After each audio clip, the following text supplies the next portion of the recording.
সুপ্রিয় দর্শক, স্বাগত জানাচ্ছি আজকের সম্পাদকীয়তে। সঙ্গে আছি আমি নাজমুস সালেহি। 1971-এ পুরো বিশ্বকে চমকে দিয়ে বিশ্বের মানচিত্রে অভ্যুদয় ঘটে স্বাধীন সার্বভৌম বাংলাদেশের। এরপর শুরু হয় দেশ গঠনের কাজ, কিন্তু তা হোঁচট খেয়েছে বারবার। গণতন্ত্র ও অর্থনীতি পুনরুদ্ধারে প্রতিবারই বুকের তাজা রক্ত ঢেলে দিতে হয়েছে বাংলার মানুষকে। স্বাধীনতার 53 বছর পরও ঘুরে ফিরে আসে একই প্রশ্ন: কতটা এগোলো বাংলাদেশ, আর কত দূর মানুষের বিজয়? এসব নিয়ে আমাদের আজকের সম্পাদকীয় দেশ গঠনের রাজনীতি। আর এ নিয়ে আলোচনার জন্য স্টুডিওতে উপস্থিত আছেন তাহসিন রিয়াজ, সহ মুখপাত্র জাতীয় নাগরিক কমিটি, এবং তার সঙ্গে সহ আলোচক হিসেবে থাকবে আমাদের সবার পরিচিত জাহিদ উর রহমান, যিনি একাধারে রাজনৈতিক বিশ্লেষক এবং নির্বাচন সংস্কার কমিশনের একজন অন্যতম সদস্য বটে। দর্শক, আপনারাও এই আলোচনায় অংশ নিতে পারেন। এই জন্য আপনাদের ফোন করতে হবে টেলিভিশনে দেখানো নাম্বারে, এছাড়া ফেসবুকের মাধ্যমেও আপনাদের মন্তব্য পাঠাতে পারেন। আলোচনার শুরুতে জানিয়ে দিব এখনকার প্রধান শিরোনামগুলো। জাতির বীর সন্তানদের শ্রদ্ধা জানাতে প্রস্তুত জাতীয় স্মৃতিসৌধ। বাঙালির ঐক্যের অনন্য নজির মুক্তিযুদ্ধ। বিজয় দিবসকে ঘিরে বর্ণিল সাজে রাজধানী।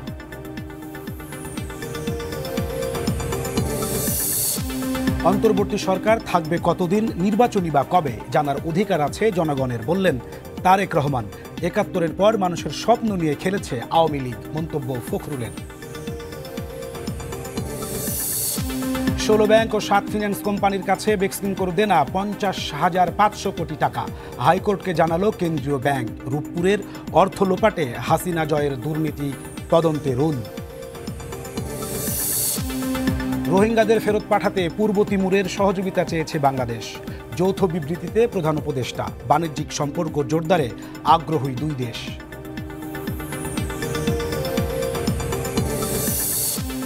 এবং 2 দফায় মহার্ঘ ভাতা পাবেন সরকারি কর্মচারীরা। হাসিনা আমলে অবসরে পাঠানো 764 জন ফিরে পাবেন পদমর্যাদা ও আর্থিক সুবিধা, জানালেন জনপ্রশাসন সচিব। দর্শক, এই ছিল আমাদের আজকের প্রধান শিরোনামগুলো। আমরা আর কথা না বাড়িয়ে সরাসরি চলে যেতে চাই আলোচনায়। আমরা আলোচনাটা আজকে আসলে শুরু করতে চাই ডাক্তার জাহিদুর রহমান, আপনাকে দিয়েই।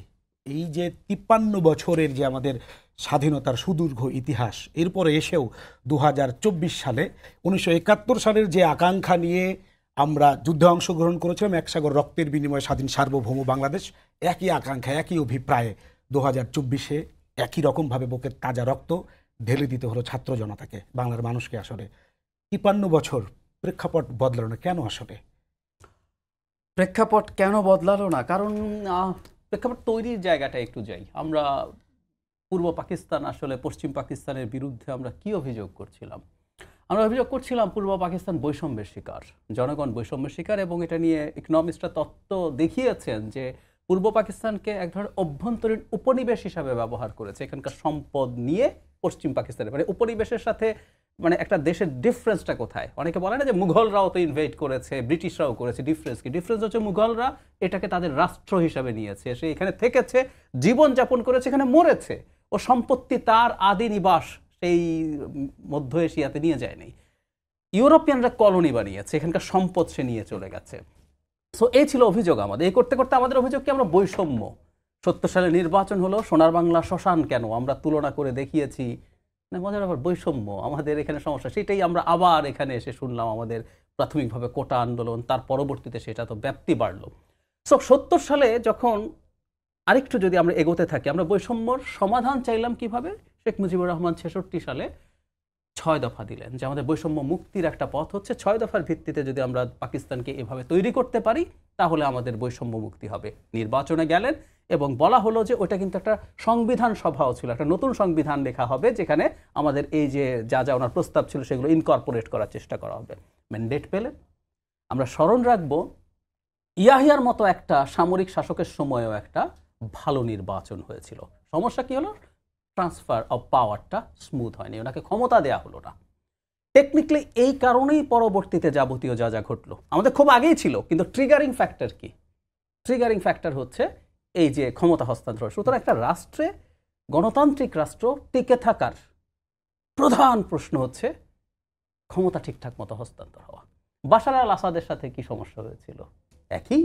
উনি এবং ওনার বাবা মিলে 51 বছর 53 বছর 71 থেকে ঘটনাচক্রে 24 এটা 24 পর্যন্ত 53 বছর তারা 71 থেকে আপনি একটু মিলিয়ে নেন আমাদের হাফিজুল হাসান মাঝখানে থেকে একটু শুরু। এবং এই শেখ পরিবার আমাদের মাঝখানে একটু ইন্টারাপশন আছে কিন্তু সেটাও একই বছর ঘটনাচক্রে। আচ্ছা, তো খেয়াল করে দেখুন উনিও নির্বাচনকে ম্যানিপুলেট করে ক্ষমতায় থাকতে চাইছেন, ক্ষমতায় থাকতে চাওয়ার কারণে এবং পরবর্তীতে রীতিমতো গৃহযুদ্ধ হয়ে গেল এবং সিরিয়ার অ্যাপারেন্টলি উনি পালিয়েছেন, কিন্তু সিরিয়া একটা স্টেট হিসাবে টিকে থাকবে কিনা এই প্রশ্ন এখন আছে। মানে গোড়ায় তাহলে কি দাঁড়ালো? ভালো নির্বাচন সেটা হওয়া এবং নির্বাচিত প্রতিনিধির কাছে ক্ষমতা হস্তান্তর হওয়া। 70 ওটা হয় নাই, তাই আমাদের এই রীতিমতো পাকিস্তান ভেঙে গেছে, আমরা স্বাধীন হয়েছি। পরবর্তীতেও আমরা দেখব আসলে বাংলাদেশের যত জায়গায় সমস্যা হয়েছে, সেটা আমি শুধুমাত্র শেখ হাসিনার কালের কথা বলছি না, তার আগে আপনি যদি চিন্তা করেন প্রত্যেকটা জায়গায় আসলে আপনি নির্বাচন ছাড়া ক্ষমতায় থাকতে চেয়েছেন। সো আমরা যেহেতু এই চেষ্টা করেছি, করতে যখন আপনি যাবেন তখন আপনাকে অনিবার্যভাবে স্টেটের স্ট্রাকচার ভেঙে ফেলতে হবে। দেশ গঠনের যে রাজনীতি সেটা স্বাধীনতা হবে না। পরবর্তী সময়ের এগোয়নি, সেটা এগুলোর কারণ ওইটাই আমি বারবার বলছি, কারণ আপনি তো যখন জনগণের ম্যান্ডেট নিয়ে ক্ষমতায় থাকতে চাইবেন তখন আপনাকে জনগণের সামনে দাঁড়াতে হবে, আপনি তখন গণতান্ত্রিক প্রতিষ্ঠানগুলোকে শক্তিশালী করে তুলবেন, আপনি তখন মানুষের অধিকার নিশ্চিতের চেষ্টা করবেন, আপনি মানুষকে নিপীড়ন করবেন না, মানুষের দৈনন্দিন জীবনের যা যা প্রয়োজন তার অন্ন, বস্ত্র, বাসস্থান, শিক্ষা, চিকিৎসা এগুলোর ব্যবস্থা করবেন। আপনি ভালো লোক না হলেও করবেন, কারণ আপনি চাইবেন আপনি আবার নির্বাচিত হন, আর যিনি বিরোধী দলে আছেন তিনি চাইবেন তিনি যেন ক্ষমতায় যান। সুতরাং এই প্রসেসটা তো আমাদের এখানে বারবার, মানে আমরা কেউ কেউ বলি না 75 পরবর্তী সময় আমাদের দেশকে একদলীয় রাষ্ট্রে পরিণত করা হয়েছিল 75-এর আগেই চতুর্থ সংশোধনীর মাধ্যমে। সো ওই যে আমাদের যাত্রা মুখ থুবড়ে তখন থেকে পড়লো, বিভিন্ন সময় হয়েছে, আর সর্বশেষ গত রেজিমের সময় 14 সাল থেকে যদি ধরি 10 বছর অন্তত 24টা আগাতে পারেননি। এই নির্বাচন ম্যানিপুলেট করার কারণেই আমাদের আজকে আবার ওই নতুন কথাগুলো বলতে হচ্ছে, মানে পুরোনো কথাগুলো নতুন করে বলতে হচ্ছে, এবং এগুলো আসলে ক্রমাগত বলে যেতে হবে। আমি মনে করি যতদিন না আমরা এই গণতান্ত্রিক বেসিক কিছু জিনিস নিশ্চিত করতে না। কিন্তু ভাই একটা তো বিষয় যে আমাদের রাজনৈতিক দলগুলো মানে আমাদের সামনে এমন কোনো কিছু হাজির করতে পারছেন না যেটার উপর আমি আস্থা রাখতে পারছি যে আগামী 15-20 বছর আমরা এই জিনিসটা প্র্যাকটিস করলে আমরা হচ্ছে দেশ গঠনের রাজনীতিতে অন্তত এত % এগিয়ে যাওয়ার একটা জায়গা থাকে। তারা এই রূপরেখাটাও আসলে করছে না, এটা করছে না, এবং এটার জন্য তাদের উপরে চাপ তৈরি করতে হবে। যে আমরা এই কথা বলছি, নাগরিক কমিটি আছেন, ওনাদের কেউ কেউ হয়তো একটা রাজনৈতিক দলে যাবে বলে শোনা যায়, কিন্তু এইটা তো সোশ্যাল প্রেশার গ্রুপ হিসেবে থেকে যাবে। তাদের কাজ কি? বৈষম্য বিরোধী ছাত্র আন্দোলনের কাজ কি হবে? আদার পিপল কাজ কি হবে? প্রত্যেকের কাজ আসলে এই, এবং এটাই প্রসেস, এটার মধ্যে কোনো শর্টকাট আসলে নেই। যেতে পারে, আমি তাত্ত্বিকভাবে বলছি, ভবিষ্যতে যে নির্বাচন হবে তাতে যিনি নির্বাচিত হবেন সম্ভাবনা আছে তিনিও পাপেটস লাবেন। আমরা কি করতে হবে? আমাদের এই শোরগোলটা চালিয়ে যেতে হবে, এবং আমি এখনো মনে করি সেই যিনি ক্ষমতায় আসুন তিনি যদি পরের নির্বাচনটা ম্যানিপুলেট করে জেতার চেষ্টা না করেন তাহলে আমাদের অনেক সমস্যার সমাধান হয়ে যাবে। তখন ওনারও ভয় থাকবে আমাকে তো নির্বাচিত হতে হবে, এবং আমরা যখন চাপ তৈরি করব, ধরুন মানুষ এটা বোঝে নাই, কিন্তু আজকে সোশ্যাল মিডিয়ার যুগে আমরা বুঝিয়ে দিতে পারি সরকার কিন্তু এটা খারাপ করছে, এটা খারাপ করছে, উনি কি এই ভয়টা পাইয়ে দিতে হবে, সো দ্যাট তারা তাদের নাগরিক হিসেবেও আমাদের যে দায়িত্ব সবাইকে সেই জায়গায়। গণতন্ত্রের লড়াই একটা কন্টিনিউয়াস প্রসেস। আমি একটা উদাহরণ দিই, ইটালিতে জর্জিয়া মেলানি যে ক্ষমতায় আছেন তার দল মুসোলিনির ফ্যাসিস্ট পার্টির, তার সাথে সেটা লেগাসি আছে। মুসোলিনির কবরে এখন হাজার হাজার লোকজন দেখতে যায়, এবং ফ্যাসিস্টদের একটা বিশেষ কায়দা স্যালুট আছে হাত সামনে দিয়ে, এটা দেখানো নিষেধ ছিল, ইটালিতে দেখানো হয় এখন। তো যে কথাটা বলছিলাম, ইটালির মানুষকে আবার গণতন্ত্রের ফাইট করতে হচ্ছে। সো এটা একটা নেভার এন্ডিং ফাইট, কিন্তু এটা এমন না যে আমরা গণতন্ত্র এনশিওর করলাম তারপর সব ঠিক, নট নেসেসারিলি। রিয়াজ, একটু আপনার কাছে আসতে চাই, সেটা হচ্ছে এইরকম যে ভাই তো বললেন একেবারে আমাদের জন্মলগ্ন ইতিহাস টেনে, আমরা তো বয়সে তরুণ, মানে এই যে দেশের জন্য জীবন দিতে যাওয়ার যে বোধ, এবং দেশের জন্য জীবন না দেওয়া ছাড়া আসলে দেশকে আর মানে মুক্ত করা যাচ্ছে না, এরকম জায়গা থেকে আপনারা আসলে 24-এর গণ অভ্যুত্থান, এই প্রেরণাটা আসলে আপনারা কিভাবে, মানে শাসন ব্যবস্থা সামগ্রিক মিলে বোধটার জায়গাটা যদি একটু বলতেন, কেন এই জীবন দিতে যাওয়া? আন্তরিকভাবে ধন্যবাদ জানাচ্ছি। আমরা বিজয়ের মুহূর্তে আছি, সবাইকে বিজয় দিবসের শুভেচ্ছা যারা আমাদেরকে দেখছেন। যে বিজয় থেকে আসলে 24-এর বিজয় আমরা ধাবিত হয়েছি, যে বিজয় থেকে শিক্ষা নিয়ে, যে বিজয় থেকে অনুপ্রেরণা নিয়ে, যে বিজয় থেকে শক্তি নিয়ে আমরা 24-এ 16 বছরের যে ফ্যাসিস্ট আমরা তার পতন ঘটিয়েছি।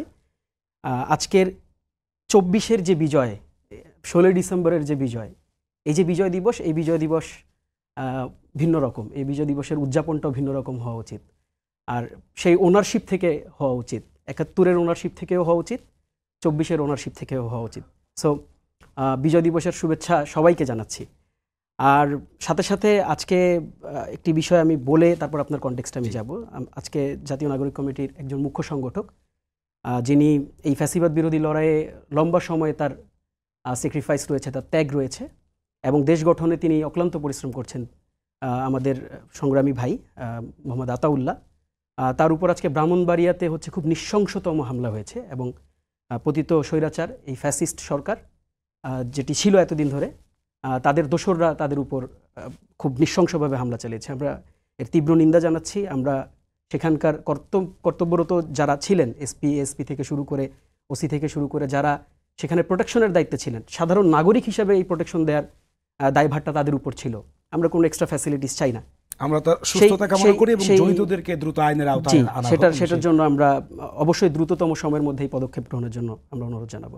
যে প্রশ্নটি করেছেন যে আসলে অনুপ্রেরণাটা কেমন ছিল, কোথা থেকে ছিল, দেখুন ভাইয়া যেটা বলছিলেন আসলে প্রেক্ষাপট তো ওটাই। আপনি দেখবেন যে ৭১-এর লড়াইটা আসলে বৈষম্যের বিরোধী লড়াই ছিল। যখন নির্বাচন হলো আমরা দেখলাম যে ক্ষমতা হস্তান্তর করার ব্যাপারে তাদের অনীহা ছিল। সেই অনীহা থেকে মানুষ তাদের যে মুক্তির দাবি কিন্তু জানান দেওয়া শুরু করেছে। আর সেই মুক্তি থেকেই কিন্তু আসলে আলাদা একটি দেশ গঠন, আলাদা একটি মানচিত্র, আলাদা একটি লাল সবুজের পতাকা। তো সেই মুক্তির যে ধারাবাহিকতা, সেই মুক্তির ধারাবাহিকতা কিন্তু বজায় রাখতেই সেই মুক্তির নেশাই কিন্তু ২৪-এ আমরা এত বড় আন্দোলন আমরা দেখেছি, যেখানে আমরা দেখেছি যে সকল বয়সের মানুষ, একেবারে ছাত্রদের থেকে শুরু করে নাগরিকদের থেকে শুরু করে সবচেয়ে বেশি স্টেক হোল্ডার এই আন্দোলনের নারীরা, তাদেরকে আমরা দেখেছি একেবারে সম্মুখভাগে থেকে তারা এই আন্দোলনে শক্তি জুগিয়েছেন, আন্দোলনকে তারা ত্বরান্বিত করেছেন, এই আন্দোলনে সফলতা নিয়ে এসেছেন। তো দেখুন এটি হচ্ছে আমাদের যেটা বলছিলেন ডেমোক্রেসি, এটা একটা প্রক্রিয়া। আপনি ইটস নট দ্যাট যে ২৪-এর গণঅভ্যুত্থান ৫ তারিখে ৫ই আগস্ট স্বৈরাচার পালিয়ে গেছে তার মানে হচ্ছে গণতন্ত্র প্রতিষ্ঠা হয়ে গেছে। এটা নেভার এন্ডিং প্রসেস। এটা একটা চলমান প্রক্রিয়া, এটা অব্যাহত থাকবে। তবে আমরা যেখানে বারবার হোঁচট খেয়েছি সেই জায়গাগুলো থেকে তো আমাদের শিক্ষাও নিতে হবে। কিন্তু সেই শিক্ষার জায়গায় রাজনৈতিক দলগুলোকেই তো আসলে সেই দেশ গঠনের কাজটি করতে হবে, তাদের হাত ধরেই হবে। ৫ আগস্ট পরবর্তী সময়ে তারা রাজনৈতিক দলগুলো কি কিছুটা অতীত থেকে শিক্ষা নিল, বদলালো? না, বদলেছে। আমি বলবো না যে বদলায়নি। এরকম দোষারোপের রাজনীতি আমরা করতে চাই না, এটি আমরা অনেক দেখেছি। আমরা বরং ভালোটা বলতে চাই, আর যেটা খারাপ সেটাও আমরা বলবো, সেটা বলবো না এমনটি নয়। দেখুন আমরা যদি দেখি যে বিশেষ করে এখন যে বর্তমান রাজনৈতিক দলগুলো আছেন, আমরা যদি দেখি যে তারেক রহমান যিনি ভারপ্রাপ্ত চেয়ারম্যানের দায়িত্বে আছেন, তার প্রত্যেকটি কার্যক্রম কিন্তু প্রশংসনীয় হচ্ছে, সাধারণ মানুষ এটাকে পজিটিভলি নিচ্ছে। অন্যান্য রাজনৈতিক দল যদি আমরা বলি, বাংলাদেশ জামাত ইসলামী থেকে শুরু করে অন্যান্য সকল রাজনৈতিক দল, তারা কিন্তু এখন যে তারুণ্যের যে ভাষা, বাংলাদেশের জনগণের যে পরিবর্তনের ভাষা, এই ভাষাটা কিন্তু তারা বোঝার চেষ্টা করছেন। হ্যাঁ, তৃণমূলে সেই পরিবর্তনের ছোঁয়া হয়তো এখনো লাগেনি। তৃণমূলে বিভিন্ন জায়গায় নিকৃষ্টতম, জঘন্যতম অভিযোগ আমরা শুনছি, এটি আছে, এটি বাস্তবতা আছে, সেটিকে আমি অস্বীকার করছি না। তবে প্রত্যেকটি দলের হাইকমান্ড, এই প্রত্যেকটি দলের হাইকমান্ডের পক্ষ থেকে কিন্তু এই পজিটিভ বার্তাগুলো তাদের দলে অথবা না হোক অন্তত এই ভাবনাটা শুরু হয়েছে, এটিকে আমরা সাধুবাদ জানাই। আমাদের তারুণ্যের যে ভাষাই, তারুণ্যের ভাষাটা তাদের বোঝা জরুরি। দেখুন আমরা কিন্তু এই পরিবর্তনের নেশায়, মানে ইটস নট দ্যাট যে শুধুমাত্র শেখ হাসিনাকে চলে যেতে হবে বা তাকে পতন করা হবে, এটি কিন্তু এই আন্দোলনের দাবি ছিল না। এই আন্দোলনের দাবি ছিল কিন্তু সুন্দর একটি বাংলাদেশের স্বপ্নে, এই আন্দোলনের দাবি ছিল কিন্তু নতুন একটি বাংলাদেশ প্রতিষ্ঠায়। তো দেখেন আমরা এই জন্যই বারবার বলি যে আপনারা একটু সময় দেন, এই সরকারকে একটু সহযোগিতা করেন।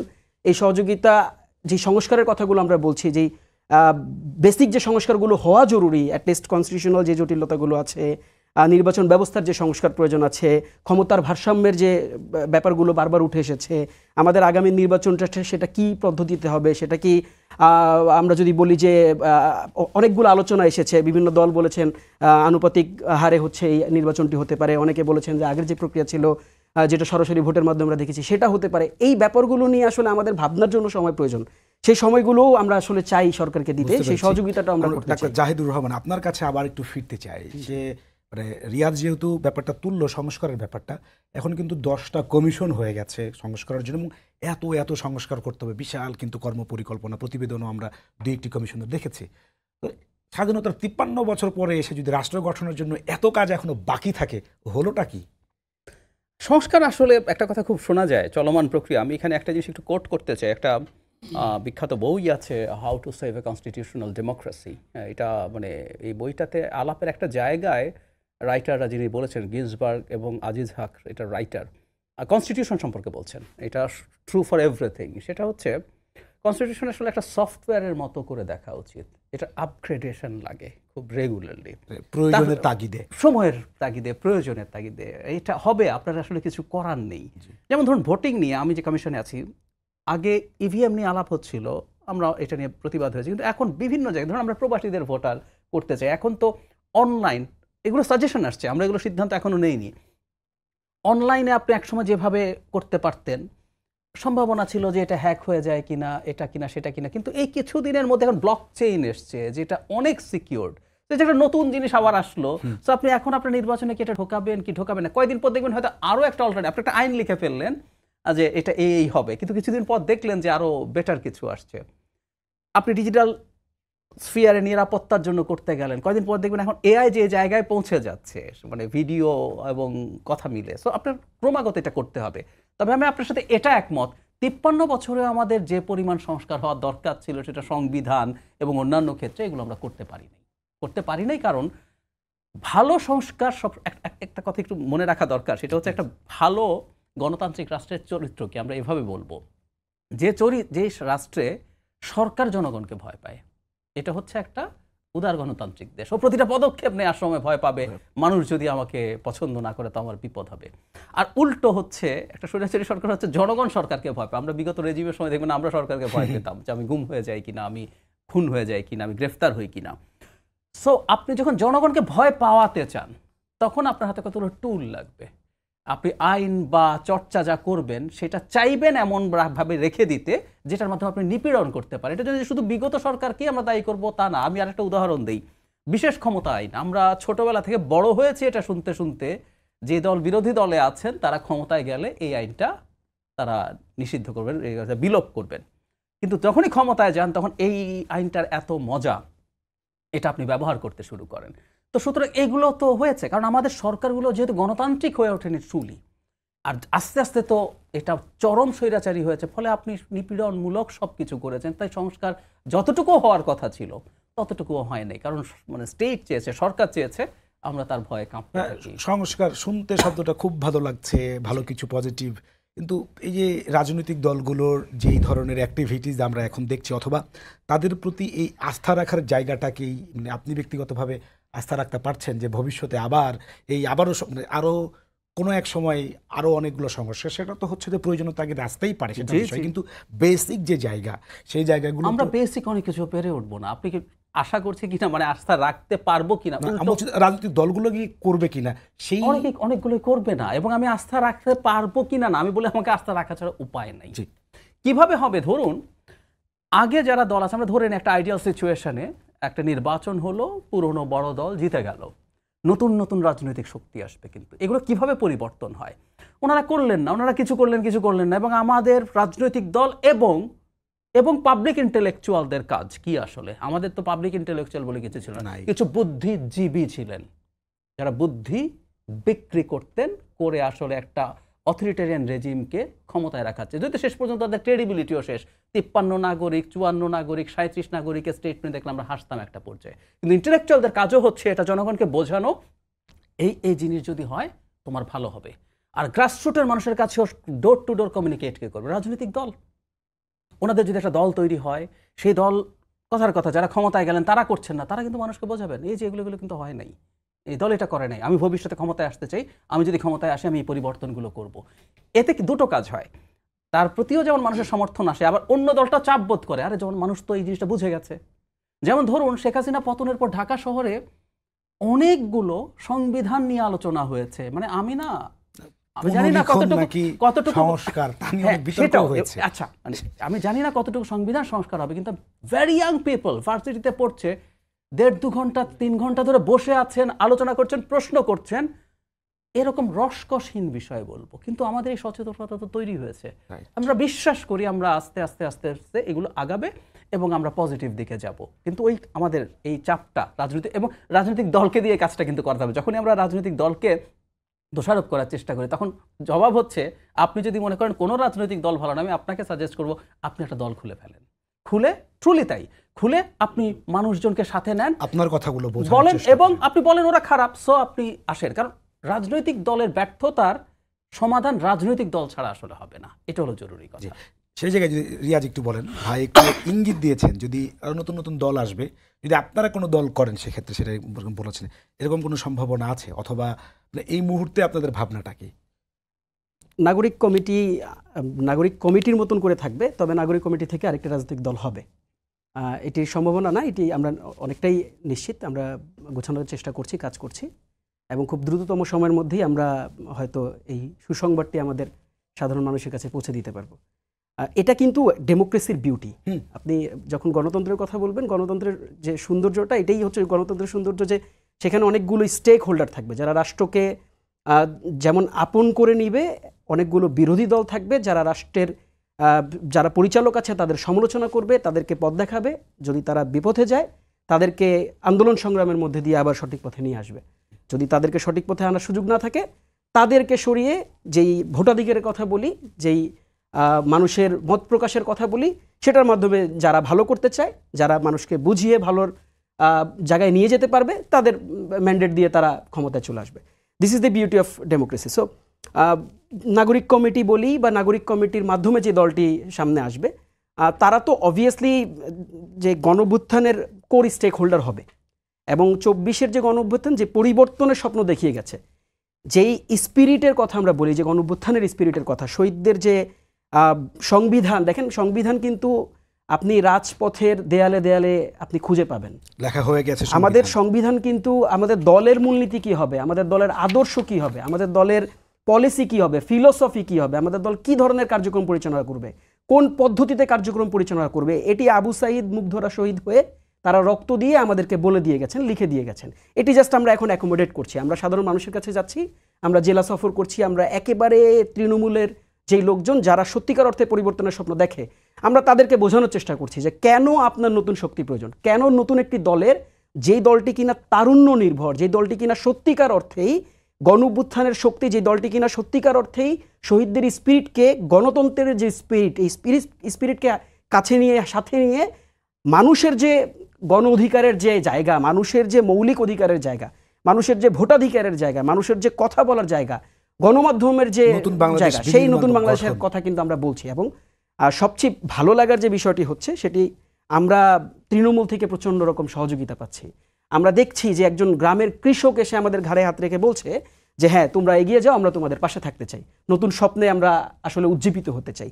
সো এটি ডেফিনেটলি আমাদের কাছে মনে হয় যে এই আন্দোলনের একটি বড় সফলতার জায়গা। দেখুন জাহিদ ভাই যেটা বলছিলেন, এরকম করে যদি আরও 10টি দল আসে, সেই 10টি দলকে আপনি আমন্ত্রণ জানানোর মতন যদি উদারতা তৈরি না হয়, তাহলে আপনিও কিন্তু ফ্যাসিস্ট। এই নতুন শক্তিগুলোকে যদি আপনি পজিটিভভাবে রিসিভ করতে না পারেন, তার মানে বুঝতে হবে আপনার কোথাও ভয় আছে, বুঝতে হবে আপনি কোথাও কোথাও ম্যান্ডেট হারানোর, আপনার যে জনসমর্থন, এই জনসমর্থন হারানোর একটি কনফিউশনের মধ্যে আছেন। এই কনফিউশনের মধ্যে থাকার তো আসলে সুযোগ নেই। আপনাকে এই জায়গাটাতে আসতে হবে। আপনি যদি সত্যিকার অর্থে গণতন্ত্রের কথা বলেন, আপনি সত্যিকার অর্থে যদি যেই সাংবিধানিক মুক্তির কথা আমরা বলি, সেই সাংবিধানিক মুক্তির কথা আপনি যদি বলেন, তবে আপনার এই উদারতার জায়গায় আপনাকে নিয়ে আসতে হবে, আপনাকে ওই উদারতার জায়গা নিশ্চিত করতে হবে যে আপনি সবাইকে, আপনি আপনার জায়গায়, আপনার যে রাষ্ট্র, এই রাষ্ট্রে আপনি অবস্থান দিবেন, এবং সে তার কথা বলবে, সে তার পলিসির কথা বলবে, সে ফিলোসফির কথা বলবে, যা পছন্দ হবে তার কাছে মানুষ যাবে। আমরা বুঝতে পারছি। জাহিদ ভাই বলছিলেন নতুন দল, আমরা সেই দলকে অভিনন্দন জানাই, আরও বাংলাদেশে এরকম দল আসুক, এবং যারা হচ্ছে মানুষের অর্থনৈতিক মুক্তি, মানুষের সত্যিকারের বিজয়ের কথা বলুক। মাত্র 5 মাসও হয় নাই, 4 মাস চলছে 24-এর যে গণ অভ্যুত্থান, তাকে ধারণ করে নতুন যে সরকারটি হলো, অন্তর্বর্তীকালীন সরকার, নিশ্চয় তাকে এই 5 মাসে মার্কিং করার মতো বা মূল্যায়ন করার মতো আসলে কোনো জায়গা এখনও তৈরি হয় নাই। তারপরেও যদি একটু বলতেন 4 মাসে 24-এর আকাঙ্ক্ষা আসলে কতটা বাস্তবায়ন হচ্ছে বা হলো মনে করছেন, বা দেশ এবং জাতি গঠন যে প্রক্রিয়া আমরা বলছি, সেই জায়গায় যে সুন্দর রাজনীতির কথা আমরা বলছি, বা যেই আগামীর বাংলাদেশের স্বপ্ন আমরা দেখছি, সেই যাত্রার কিছুটা কি শুরু হলো? আমি মনে করি শুরু হলো। এবং একটা কথা আমি একটু প্রধান উপদেষ্টার একটা উক্তিকে ব্যবহার করতে চাই। তিনি একটা পত্রিকার সাথে ইন্টারভিউতে বলছিলেন, সরকার একটা মহা ইঞ্জিন, এটা বন্ধ ছিল, এটাকে উনি চালু করার চেষ্টা করছেন, গতি দেওয়ার চেষ্টা করছেন, আস্তে আস্তে গতি পাবে উনি এটা বিশ্বাস করছেন। সমালোচনার জায়গা আছে, সমালোচনা। এবং একটা কথা একটু বলে রাখা ভালো, মানে এই প্রথম আমরা এমন একটা সরকারকে সমালোচনা করছি যে সমালোচনা আমরা আমাদের বন্ধুকে করি, আমাদের শত্রুর একটা সমালোচনা আছে। আমি সরাসরি বলি, মানে বিগত রেজিমের বিরুদ্ধে আমার অন্তত 13 বছরের অ্যাক্টিভিজমের রেকর্ড আছে, যেখানে বিশেষ করে 14 সালের পর থেকে যাই ঘটুক আমি বলছি তোমাকে যেতে হবে, বিকজ আপনি অবৈধ সরকার। পেঁয়াজের দাম 300 টাকা কেন, সরকার যেতে হবে। আমরা চাইতাম যে কোনোভাবেই বিপদে ফেলে। এবার আমরা যেটা করছি এটা একটা খুব বড় পরিবর্তন। বাংলাদেশে মানুষজন একটা সরকারকে দীর্ঘ সময় পর ওন করছে, অল দ্য পলিটিক্যাল পার্টিস যারা সমালোচনা করছেন তারাও ওন করে সমালোচনা পজিটিভ বাংলাদেশ। এটা একটা বিরাট ব্যাপার যে এই সরকারটা আমাদের। এই সরকার যদি কালকে কোনো বিপদে পড়ে, যারা কট্টর সমালোচক আছে আপনি দেখবেন সবাই সরকারের পেছনে দাঁড়িয়ে গেছে। ভারত ইস্যুতে যখন হলো দেখবেন মাঝে আমাদের মধ্যে এক ধরনের ডিভাইসিভ অ্যাটিটিউড ছিল, যখন ভারতের সাথে সমস্যা হচ্ছে সবাই সব ছেড়ে ছুড়ে সরকারের সাথে। আর যদি আগের সরকার হতো আমরা অনেকে খুশি হতাম, আমি হতাম, আমি বলছি, কিন্তু আমি চেয়েছি ওই রেজিম সমস্যায় পড়ুক, কারণ আমি ওন করি নাই, ওই সরকার আমার না। তো ধরুন একটা খেলা হচ্ছে, খেলাটা ফেয়ার, আপনি পরীক্ষা দিয়েছেন, আপনি পরীক্ষায় 3rd হয়েছেন, আপনি ফার্স্টকে কিন্তু স্বীকার করেন, কারণ আপনি বিশ্বাস করেন যে এই গেমটা ফেয়ার। কিন্তু আপনি যদি জানতে পারেন যে ফার্স্ট বয়কে প্রশ্ন দিয়ে দেওয়া হয়েছিল, আপনি ফার্স্ট বয়কে আর ফার্স্ট হিসাবে মানবেন না। আপনি খেলায় জিততে হবে না, আপনি খেলায় হারতে পারেন, কিন্তু আপনি যে গেমটা ফেয়ার হয়েছে মনে করেন, আপনি তখন ওন করেন তাকে। আমরা একটা ফেয়ার গেমে ছিলাম না। আর এই সরকার গেমে যায় নাই, কিন্তু এটা যেহেতু আমাদের প্রত্যেকের অসংখ্য মানুষের ম্যান্ডেট, রক্তের ম্যান্ডেটের সরকার, আমরা ওন করছি। সো তারা ভালো পথে আগাচ্ছেন, কিন্তু আমাদের মনে রাখতে হবে তারা শেখ হাসিনা তার যে রেজিম সেটা বাংলাদেশকে যে জায়গায় রেখে গেছে, the task is really very tough. আবার সমস্যা আছে, প্রত্যেকটা সরকার, প্রত্যেকটা মানুষের সমস্যা আছে, ড্রব্যাক আছে, এবং কিছু কিছু ক্ষেত্রে আরও বেশি কিছু হতে পারতো, আরও বেটার সার্ভিস হতে পারতো, সেগুলো আছে। কিন্তু আমি মোটা দাগে মনে করি তারা যে জিনিসটা চাইছে সেটা করবে। তবে একটা জায়গায় আমি একটু সতর্কতা দিতে চাই, এটা খুব জরুরি। সাম্প্রতিক সময়ে আমরা অন্তত 2 জন উপদেষ্টার মন্তব্যে রাজনৈতিক দলগুলোর সাথে একটা বিভেদের সুর দেখতে পাচ্ছি। একজন হচ্ছে তথ্য উপদেষ্টা, যদিও তার পরবর্তীতে সেই কর্মকর্তার স্টেটমেন্ট ঠিক না বলে বলা হয়েছে, কিন্তু তিনি যেটা বলেছিলেন যে এই সরকার মানে চাইছে না, মানে সফল হোক চাইছে না রাজনৈতিক দলগুলো, তারা উইথড্র করেছেন। আচ্ছা, আরেকটা হলো এটা উইথড্রন হয় নাই, ওটা যেহেতু একদম অন রেকর্ড আছে, আগেটা তো গোপন ছিল ভেতরের মিটিং। সেটা হচ্ছে পরিবেশ উপদেষ্টা সৈয়দা রিজওয়ানা হাসান রাজনৈতিক দলগুলোকে ব্লেম করে বলছেন যে আপনারা 53 বছর কি করেছেন, সংস্কার তো করেননি, সো সংস্কার করতে হবে। সো সংস্কার করতে হবে, কতটুকু করবে সব ঠিক আছে, কিন্তু আমি প্রায় একটা কথা বলছি, এই মুহূর্তে সৈয়দা রিজওয়ানা হাসানকে দীর্ঘদিন সরকার বিরোধী অ্যাক্টিভিজম করেছেন, ওনার হাজব্যান্ড গুম হয়েছিলেন, ওনাকে আমি ধারণা করি ওনার মুখ বন্ধ করার জন্য, এবং সর্বশেষ মুভমেন্টের সময় উনি রাস্তায় ছিলেন। কাদেরকে বলছেন? সেই রাজনৈতিক দলগুলো মাঠে ছিল, তাদের মানুষ শুধু জুলাই আগস্ট না 15 বছর সিস্টেম্যাটিকলি তারা টর্চারের শিকার। সো এগুলো আমরাই তো। তো আমি এইটা দেখতে চাইবো যে সরকার সাফল্যের জন্য সবার সাথে একটা ভালো যোগাযোগ, দেশ গঠনের জন্য কিছুটা বাধা হতে পারে, বাধা হতে পারে, সেই ঝুঁকি আছে, এবং যোগাযোগগুলো হোক। আমি এখানে নাগরিক কমিটির একজন আছেন তাহসিন, ওকে আমি যেটা বলতে চাই সেটা হলো খোলাখুলি যদি বলি, যেমন ধরুন প্রেসিডেন্টকে অপসারণ বিষয়ে ওনারা এবং বৈষম্য বিরোধীরা মিলে একটা আলটিমেটাম দিয়ে দিয়েছেন। দেওয়ার পরে যখন বিএনপিটা মানলো না, তারপর ওনারা কিন্তু সবার সাথে আলোচনা সহ বিএনপির সাথেও আলোচনা করতে গেছেন। আচ্ছা, এই ঘোষণাটা দেওয়ার আগে কি বিএনপির সাথে আলোচনা হতে পারতো না? হতে পারতো না যে বিএনপিকে কনভিন্স করে তারা একসাথেই এই দাবিটা আনলেন? এটুকুই চেয়েছি আমরা প্রত্যেকে এই দেশের প্রো ফোর্স, এই দেশের পক্ষে থাকা ফোর্স। বিএনপি আগে সরকারে যখন ছিল ক্রিটিসিজম ছিল, ওনাদের দল যেটা তৈরি হচ্ছে, ওনারা যদি ক্ষমতায় যায়, আমি আজকে লিখে দেই, সেই সরকারের বিরুদ্ধে ওনাদের টপরা করবেন তা বলছি না, দুর্নীতি হবে, কিছু মানুষ দুর্নীতিতে জড়িত হবে না, আমি লিখে দিচ্ছি এগুলো, কিছু কিছু জায়গায় মিসম্যানেজমেন্ট থাকবে, কিন্তু তারপরও কি আমরা বলবো ওনারা দেশকে ভালোবাসছেন না? সো এই মুহূর্তের মধ্যে কথাটা হচ্ছে শুধু আওয়ামী লীগ না, আমি এই কথাটা বলি, যারা আওয়ামী লীগের বেনিফিট পায় নাই, আমি এমন অনেক আওয়ামী লীগেরকে চিনি যারা বংশ পরম্পরায় আওয়ামী লীগকে একটা সেকুলার পার্টি হিসেবে পছন্দ করেছে, বংশ পরম্পরায় ভোট দিয়েছে, তারাও কিন্তু ওই পার্টিটার সাথে এখন আর নেই, তারাও এই সরকারের সাথে আছে। তো সব যদি হয় আমরা একটু আলোচনা করা, এইটুকু নিশ্চিত করতে পারলে আমাদের এতটুকু সৌন্দর্যবোধ থাকলে অন্তত আমাদের সামনের সিদ্ধান্তগুলো আরো সুন্দর হতে পারে। রিয়াজ ভাই, একটু আপনার কাছে একটু আসতে চাই। ভাই যে জায়গাটা বলছিল যে ধরেন সবার মধ্যে একত্রিতভাবে থাকা, মানে ঐক্যবদ্ধ থাকা, এই মুহূর্তে ঐক্যবদ্ধ থাকা আমাদের জন্য খুবই জরুরি, এবং পাশাপাশি হচ্ছে আমরা আজীবন ধরে আমাদের যে বিভক্তির রাজনীতি, এই জন্যই তো মূলত হচ্ছে যে আমাদের একে অপরের দোষারোপ এবং হচ্ছে যে আমরা এই ধরনের পরিস্থিতিতে আসলে এসে পড়েছি।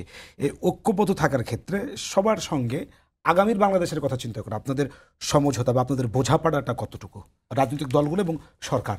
কারণ আপনাদের অভ্যুত্থানের স্টেক হোল্ডার 3 জন অন্তত সরকারে আছে, সেই জায়গায় আসলে আপনাদের বোঝাপড়াটা কতটুকু?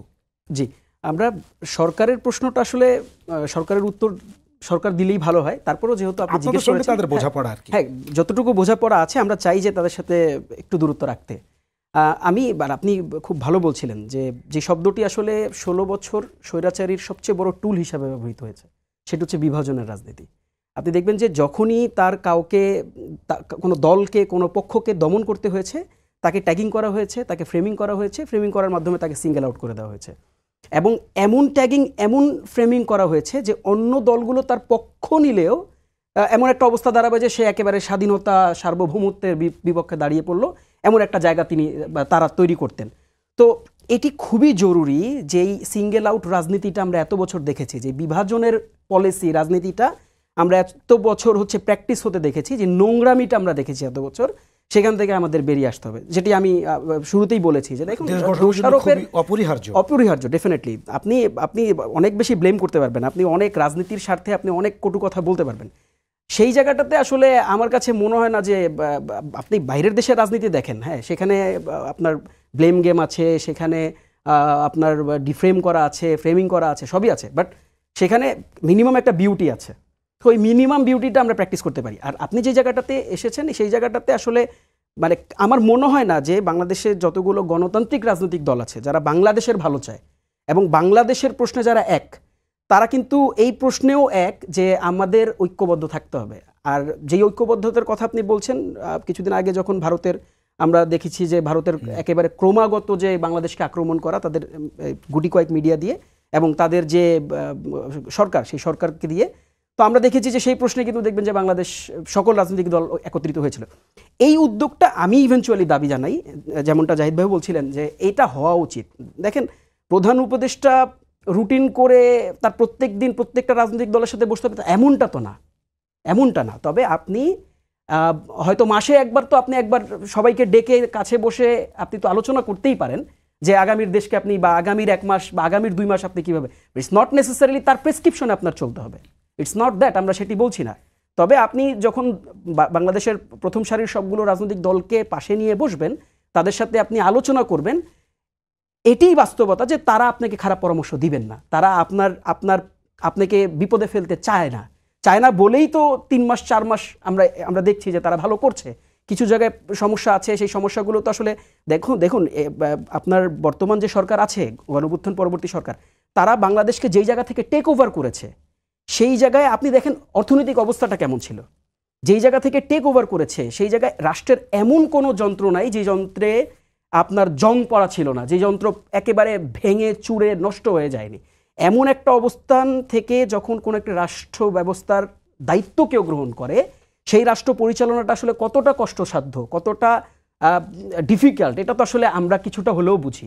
তো সেই জায়গাটাতে আমরা জাস্ট এটা আমরাও বলতে চাই যে সকল রাজনৈতিক দলের সাথে মিনিমাম যে বোঝাপড়া সেটা থাকা দরকার, এবং এটাকে আরো বেশি ফাংশনাল করা দরকার, মাঝে মাঝেই বসা দরকার, মাঝে মাঝে তাদের সাথে কথা বলা দরকার। রিয়াজ যেটা বলছিল জাহেদ ভাই, যে পুরো রাষ্ট্র ব্যবস্থার পুরো মেশিনারিজের পুরোটা কলাপস করে গেছে, এরকম একটা সিচুয়েশনে শুধু তো রাষ্ট্র ব্যবস্থা না, আমরা একেবারে গোড়ার দিকে যদি দেখি যে ইতিহাস, সেটা নিয়েও কিন্তু হচ্ছে যে দুভাগে বিভক্ত করে ফেলার একটা অপপ্রয়াস হয়েছে।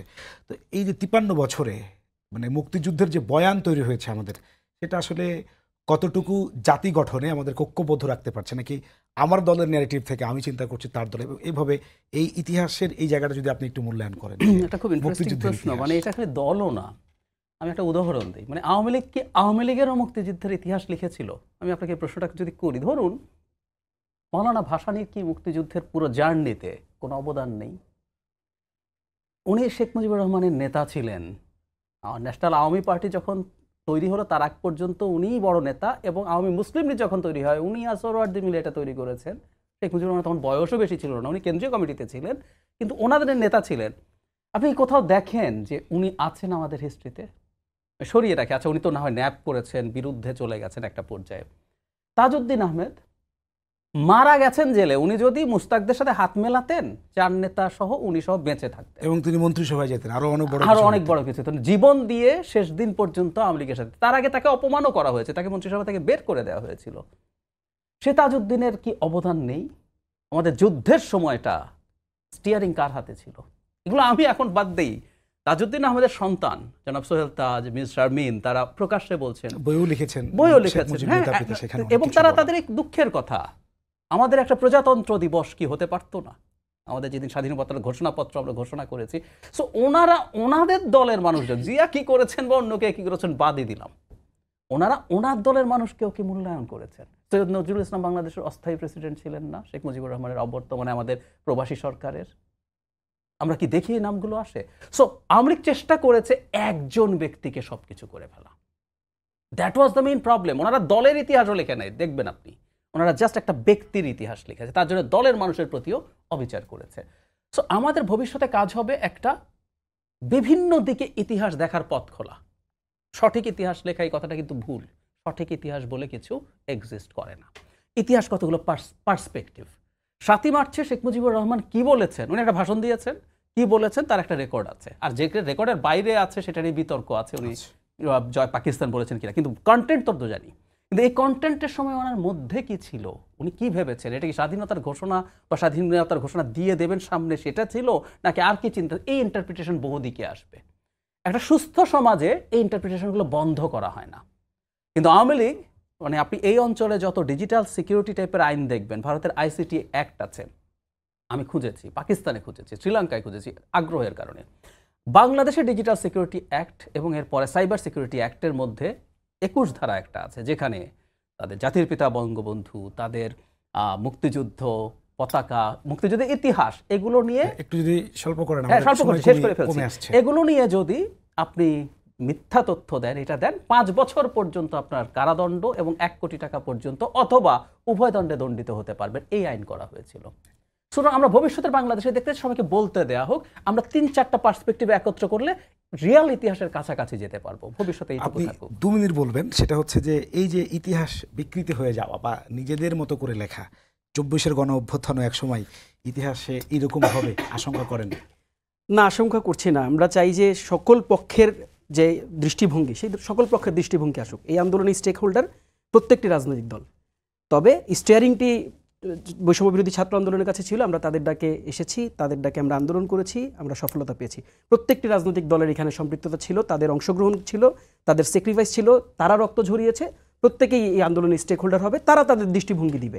ইতিহাস পার্সপেক্টিভের ব্যাপার, এটা বিচারাধীন হবে। যারা পড়বে, যারা দেখেছে, তারা তাদের বিবেচনা থেকে এটাকে কতটুকু গ্রহণ করবে, কতটুকু গ্রহণ করবে না, সেটাকে তারা তাদের মতন করে সিদ্ধান্ত নেবে। শুধুমাত্র যারাই এটাকে লিখবেন তাদের কাছে শুধুমাত্র অনুরোধ করব, সেই জায়গাটাতে যেন আপনারা অযাচিত বা সেই জায়গাটাতে যেন আপনারা সংকীর্ণ না হয়ে যান।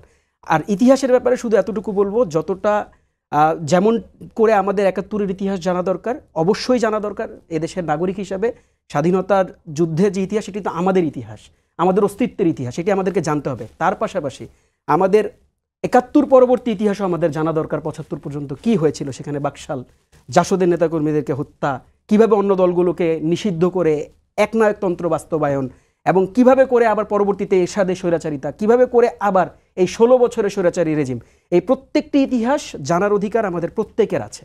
সো ইতিহাসকে আমরা কন্টেইন না করে ফেলি, ইতিহাসকে আমরা ন্যারো না করে ফেলি, ইতিহাসকে আমরা কোন এক জায়গায় আলাদা করে ছোট করে না ফেলি। এটি উন্মুক্ত থাকুক, যে যার মতন করে জানবে, যে যার আইডিওলজি থেকে সেটাকে বিশ্বাস করবে, যে যার আইডিওলজি থেকে এটাকে মানবে অথবা মানবে না। এটি হওয়া উচিত বাংলাদেশের রাজনীতির আগামী দিন। সো ধন্যবাদ। আমরা যাতে একেবারে শেষের দিকে চলে আসছি, আপনি 30 সেকেন্ডে একটু বলবেন নতুন বাংলাদেশের যে অভিপ্রায়, সেই জায়গায় আসলে এখন মানে ভবিষ্যতের জন্য বুনিয়াদি কি করা দরকার, ছোট্ট করে। আমি ছোট্ট একটা জিনিস একটু পড়তে চাই, সেটা হচ্ছে আমাদের যেহেতু একটু পরেই আমাদের বিজয় দিবস আছে, আমরা আপনার এই পড়ার মধ্য দিয়ে আমরা আজকে শেষ করব। আমি আমাদের সংবিধানের প্রস্তাবনার 3য় অনুচ্ছেদের পুরোটাও পড়বো না, একটা অংশ পড়বো। আমরা কেমন দেশে ওখানে লেখা ছিল, আমি একটু পড়ি দেখে। এমন দেশের কথা আমরা বলছি যেখানে, এই জায়গাটা একদম সংবিধানে আমাদের এখনো লেখা আছে, যেখানে সকল নাগরিকের জন্য আইনের শাসন, মৌলিক মানবাধিকার এবং রাজনৈতিক, অর্থনৈতিক ও সামাজিক সাম্য, স্বাধীনতা ও সুবিচার নিশ্চিত হইবে। এই কয়টা শব্দ 71-এ ছিল, 24-এ ছিল, 3024-এও থাকতে পারে, আমি মনে করি এই এত চমৎকারভাবে লেখা। জি, তাহলে আমরা ভবিষ্যতে বাংলাদেশ ঠিক এটাই এবার হওয়া দেখতে উচিত। চাই। ধন্যবাদ আপনাদেরকে, আপনারা এসেছেন কষ্ট করে এবং আপনাদের মূল্যবান সময় আমাদেরকে দেওয়ার জন্য দুজনকে ধন্যবাদ জানাচ্ছি। দর্শক, এই ছিল আমাদের আজকের আয়োজন। সবাইকে বিজয়ের শুভেচ্ছা জানিয়ে শেষ করছি আজকের মতো। শুভরাত্রি।